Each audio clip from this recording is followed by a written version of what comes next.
జై శ్రీరామ్. శ్రీమాత్రే నమః. శ్రీ గురుభ్యో నమః. ఈ నెల ఆగస్ట్ నెల 6వ తారీఖు నుంచి ఆగస్ట్ 28వ తారీఖు వరకు కూడా ఖగోళంలో ఒక మంచి విశేషాంశం చోటు చేసుకుంటుంది. ఈ విశేషాంశం ఏంటంటే ఈ నెల ఆగస్ట్ 6వ తారీఖు నుంచి 28వ తారీఖు వరకు కూడా బుధ భగవానుడు సింహరాశిలో వక్రిస్తూ ఉన్నారు. 6వ తారీఖు 9 డిగ్రీల దగ్గర ఆయన వక్రగతి ప్రారంభమవుతుంది. 28వ తారీఖు కర్కాటక రాశిలో 27 డిగ్రీల దగ్గర ఆయన వక్రచాగం జరుగుతుంది. అంటే ప్రతి రాశికి 30 డిగ్రీలు ఉంటాయి. ఆయన వక్రగతిలో వెళ్తూ ఉన్నాడు కాబట్టి ఈ 9 డిగ్రీలు అంటే 9 డిగ్రీలు దాటుకొని, అంటే ఇక్కడ డిసెండింగ్ ఆర్డర్లో వెళ్తుంది అనమాట. 9, 8, 7, 6, 5 ఇలా వెళ్తుంది. డిసెండింగ్ ఆర్డర్లో వెళ్ళి కర్కాటక రాశిలో రాశి మొత్తం మీద 30 డిగ్రీలు ఉంటాయి కదా, ఆ 30 డిగ్రీలు 30 డిగ్రీ, 29 డిగ్రీ, 28 డిగ్రీ, 27 డిగ్రీ దగ్గర ఒక సెకండ్స్ తోటి, కొన్ని ఫ్రాక్షన్ ఆఫ్ సెకండ్స్ తోటి ఆయన వక్రచాగం జరుగుతూ ఉంది కర్కాటక రాశిలో. సాధారణంగా ప్రతి గ్రహం మధ్య మధ్యలో వక్రిస్తూ ఉంటాయి. ఒక సూర్యనారాయణ మూర్తి తప్ప సూర్యచంద్రులకి వక్రగమనం ఉండదు. రాహుకేతువులు ఎప్పుడూ కూడా వక్రగమనంలోనే ఉంటారు. ఇంకా మిగతా ఈ ప్లానెట్స్ అంటే కుజుడు కానివ్వండి, మంగళ్ కానివ్వండి, గురువు కానివ్వండి, శనైశ్వరుడు కానివ్వండి, అలాగే బుధదేవుడు కానివ్వండి, శుక్రుడు, ఈ ప్లానెట్స్ వక్రగతిలోకి వెళ్తూ ఉంటాయి మధ్య మధ్యలో. అయితే ఇప్పుడు ప్రతిసారి వెళ్తూ ఉన్నప్పుడు ఇంపాక్ట్ డెఫినెట్గా ఉంటుంది. ఇప్పుడు ఇంకా ఇంపాక్ట్ ఉంటుంది. దానికి కారణం ఏంటో ఇప్పుడు నేను ఒకసారి మీకు ఎక్స్ప్లెయిన్ చేస్తాను. మనకి శనైశ్వరుడు వక్రగతిలోనే ఉన్నాడు. ఇప్పుడు ప్రస్తుతం వక్రగతిలోనే శనైశ్వరుడు ఉన్నాడు. ఆయన కుంభరాశిలో ఉన్నాడు. బుధ భగవానుడు సింహరాశిలో నుంచి వక్రగతిలో ఉన్నాడు. కుంభరాశి, సింహరాశి ఈ రెండు సమసప్తకాలు అవుతాయి. కుంభరాశి నుంచి సింహరాశి 7వ స్థానం అవుతుంది. సింహరాశి నుంచి కుంభరాశి 7వ స్థానం అవుతుంది. వైస వర్స, ఇది సమసప్తకాలు అవుతాయి. ఈ సమసప్తకాల్లో 2 గ్రహాలు వక్రించడము, ఒకటి శనైశ్వరుడికి, అందులో కుంభరాశి స్వక్షేత్రము, ఇక్కడ వక్రించడము డెఫినెట్గా ఇంపాక్ట్ ఉంటుంది. మామూలుగానే శశబుధ యోగం చాలా మంచి యోగము.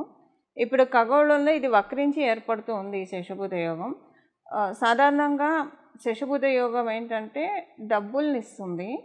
కానీ ఈ డబ్బులు ఏంటంటే మనము చక్కగా ఒక సిస్టమేటిక్గా, ఒక క్రమశిక్షణతోటి, ఆర్థిక క్రమశిక్షణతోటి, ఫైనాన్షియల్ డిసిప్లిన్ తోటి మన డబ్బుల్ని దాచుకోవడానికి కానివ్వండి, ఇన్వెస్ట్మెంట్ చేసుకోవడానికి కానివ్వండి, వచ్చిన ప్రతి రూపాయి, మన పాకెట్లో పడిన ప్రతి రూపాయి కూడా మనం చాలా చక్కగా బాగా యూటిలైజ్ చేసుకుంటాం. అంటే శశబుధ యోగం ఎవరికైతే ఉంటుందో జన్మజాతకంలో, వాళ్ళకున్న ఫైనాన్షియల్ డిసిప్లిన్ ఇంకెవ్వరికి ఉండదని చెప్పాలి. వాళ్ళని చూసి అందరూ ముచ్చటపడి, ఆహా డబ్బులు ఇలాగ సేవ్ చేసుకోవాలా, ఎంత సంపాదించామో ఇవన్నీ పక్కన పెడితే అసలు ఆర్థిక క్రమశిక్షణ లేకపోతే డబ్బులు ఎంత వచ్చినా ఉపయోగం ఏముంటుంది?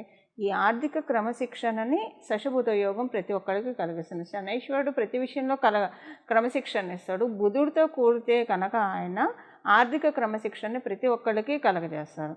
ఇప్పుడు వీళ్ళిద్దరూ కూడా వక్రగతిలోకి వెళ్ళారు. వక్రగతిలో కంటే ఇది ఎలా ఉంటుందంటే, ఇప్పుడు ఒక స్కూల్లో ఒక టీచరు క్లాసులో లెసన్స్ చెప్తూ ఉన్నారు.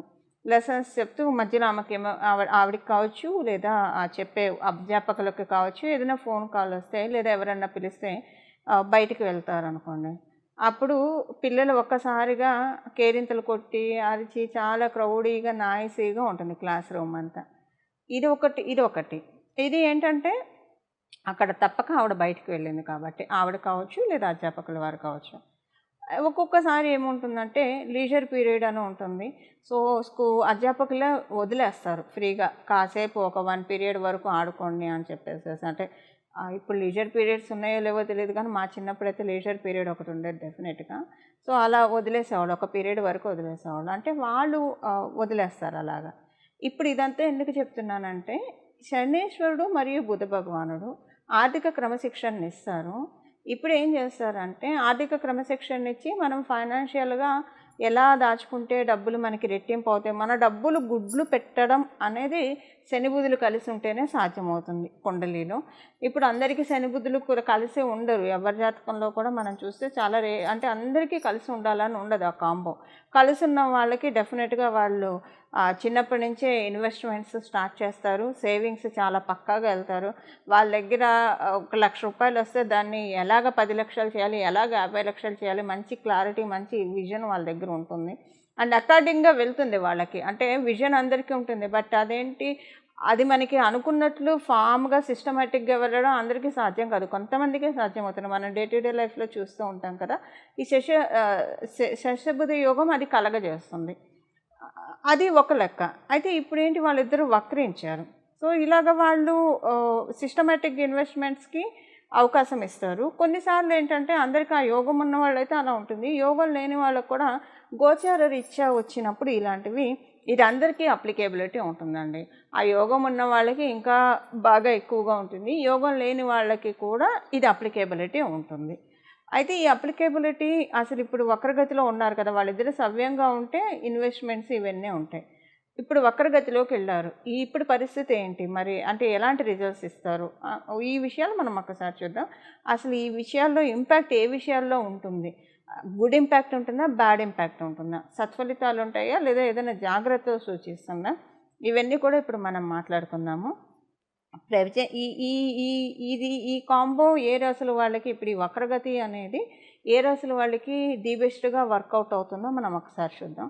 అన్ని రాశుల వాళ్ళకి ది బెస్టే ఉంటుంది. అంటే అసలు ఈ వక్రగతిలోకి వెళ్ళడం వల్ల ఇప్పుడు ఎవరైనా సరేనండి, మనలో అందరం కూడా ఏదన్నా ఖర్చు చేద్దాము అని అనుకుంటే, అది ఒక మంచి చదువు చదివించడానికి కావచ్చు మన పిల్లలకి, లేదా మనం ఒక మంచి అసెట్ కొనుక్కోవడానికి కావచ్చు, లేదా ఏదైనా ఒక మంచి పని కోసం ఖర్చు పెట్టడానికి డబ్బులు సమకూరక, లేదంటే ఏదైనా ఒక డబ్బులు సమకూరక ఏదైనా పనులు పెండింగ్ ఉంటే కనుక అవి రిలీజ్ చేస్తుంది శనైశ్వరుడు బుధ భగవానుడు వక్రగతిలోకి వెళ్ళడం వల్ల.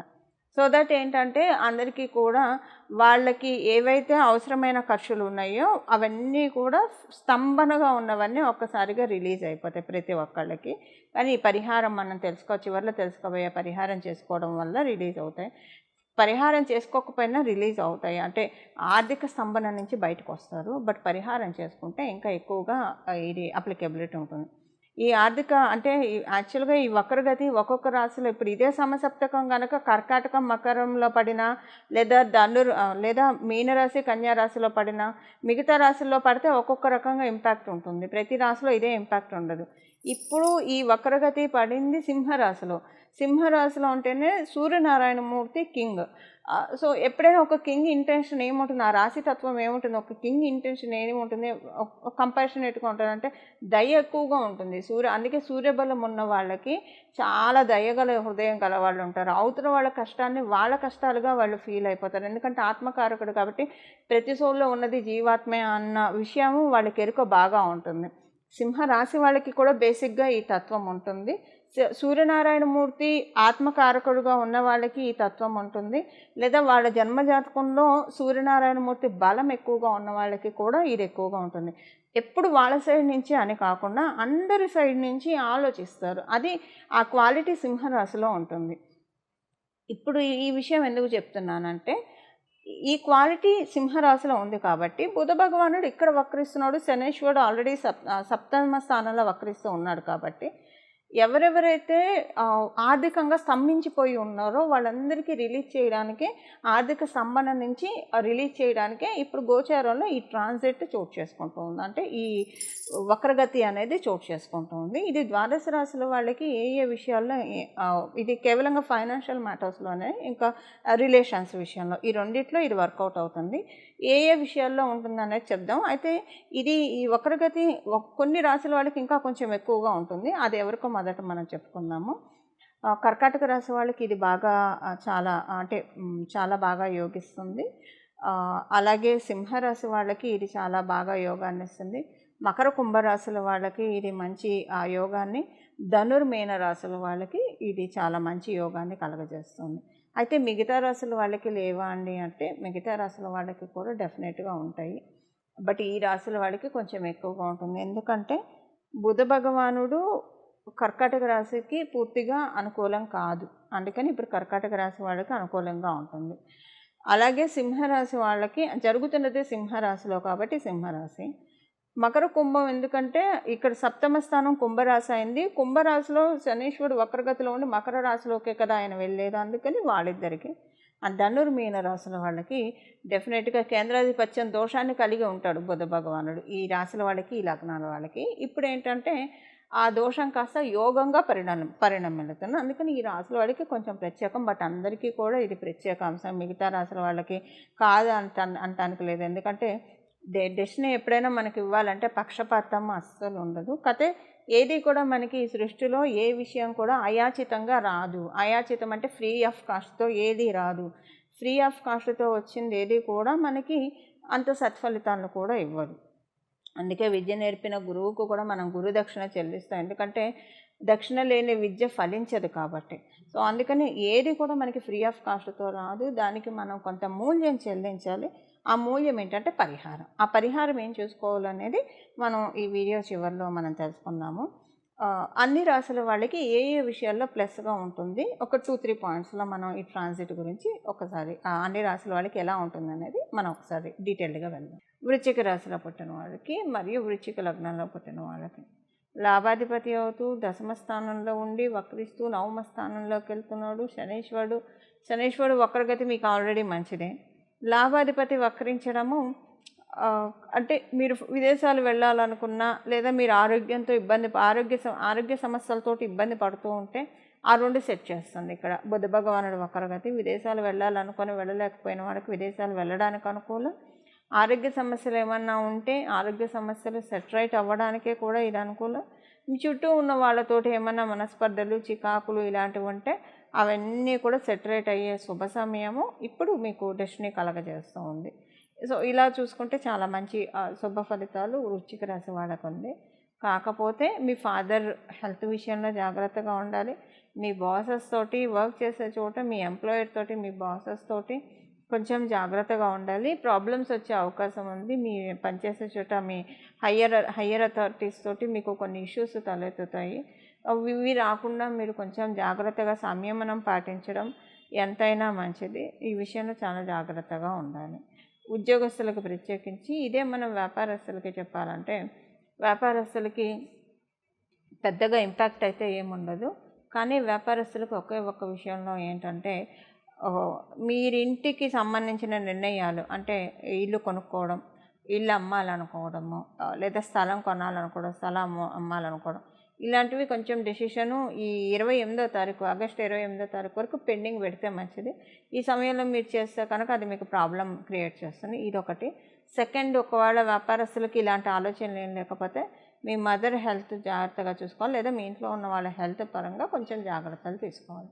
ఇది వృశ్చిక రాశి మరియు వృశ్చిక లగ్నంలో పుట్టిన వాళ్ళ ఫలితాలు. ఇప్పుడు ఏం పరిహారం చేసుకుంటే ఈ శిషబుధ యోగం వక్రగతిలో ఉన్న ఈ శిషబుధ యోగం ద్వాదశ రాశుల వాళ్ళకి ఫైనాన్షియల్ మ్యాటర్స్లో బాగా రిలీజ్ అవుతాయో, అంటే ఫైనాన్షియల్ మ్యాటర్స్లో అనుకూలతలు ఉంటాయో అది ఇప్పుడు చూద్దాం.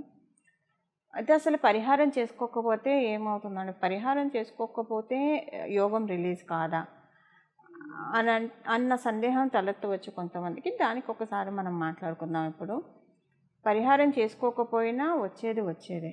కాకపోతే పరిహారం చేసుకుంటే మీకు అంతా కూడా చాలా ప్రశాంతంగా వస్తుంది. అంటే రావాల్సినవన్నీ కూడా మనకి రావాల్సినవన్నీ ప్రశాంతంగా వస్తాయి.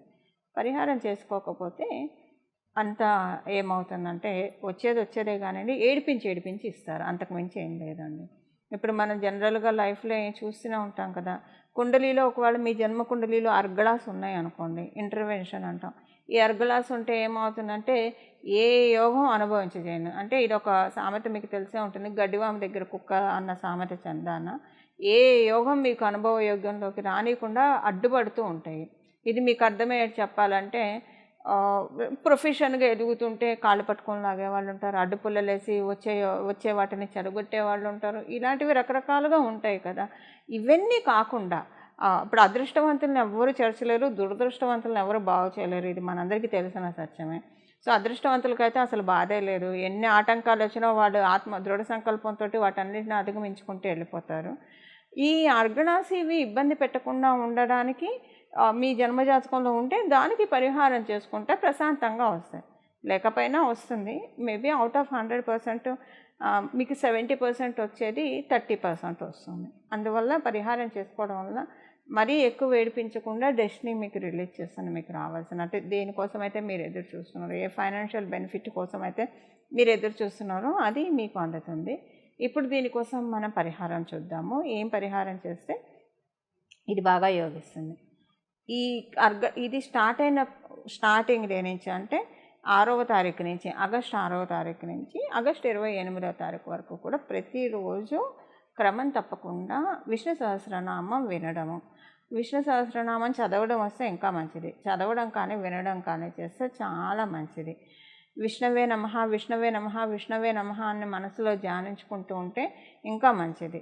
అయితే ఆడవాళ్ళకి పీరియడ్స్ వస్తే ఆ 4 రోజులు వదిలేసేయండి, మిగతా రోజుల్లో వినండి. ఎవరైనా అశౌచంలో ఉంటే కనుక వినడానికి ఏం తప్పులేదు, పెట్టుకొని వినొచ్చు. చదవకూడదు అప్పుడు మీరు పెట్టుకొని మనసులో జపం చేసుకుంటూ వినొచ్చు. లేదా మీకు వినడం కూడా ఎందుకు అని అనుకుంటే విష్ణవే నమః విష్ణవే నమః విష్ణవే నమః అని ఈ నామాన్ని జపించుకోవచ్చు. సర్వకాల సర్వావస్థల్లో భగవంతుడి నామాన్ని జపించడానికి మనం ఏ అవస్థలో ఉన్నాము, ఏ కాలంలో ఉన్నాం, ఏ సమయంలో ఉన్నాం ఏమీ ఇది లేదంటే మీరు అశౌచంలో ఉన్నారా, పీరియడ్లో ఉన్నారా, లేదా బాత్రూమ్కి వెళ్ళొచ్చారా, లేదా ఎక్కడన్నా వేరే వేరే ప్రదేశాల్లో ఉన్నారా, ఇలాంటివి ఏమీ కౌంట్ రావు. సర్వకాల సర్వావస్థలో భగవంతుడి నామాన్ని జపించుకునే భాగ్యాన్ని కలియుగంలో మనకి పెరుమాళ్ళు ప్రసాదించారు. అందువల్ల విష్ణవే నమః అని అనుకుంటూ ఉన్నా కూడా సరిపోతుంది. విష్ణుమూర్తి పాదాలని గట్టిగా పట్టుకుంటే ఈ బుద్ధ భగవానుడు వక్రగతి డెఫినెట్గా ఆర్థిక అనుకూలతల్ని చక్కగా తెచ్చిపెడుతుంది. ద్వాదశ రాశుల వాళ్ళకి, ద్వాదశ లగ్నాల వాళ్ళకి. మంగళం. నమో భగవతే వాసుదేవాయ.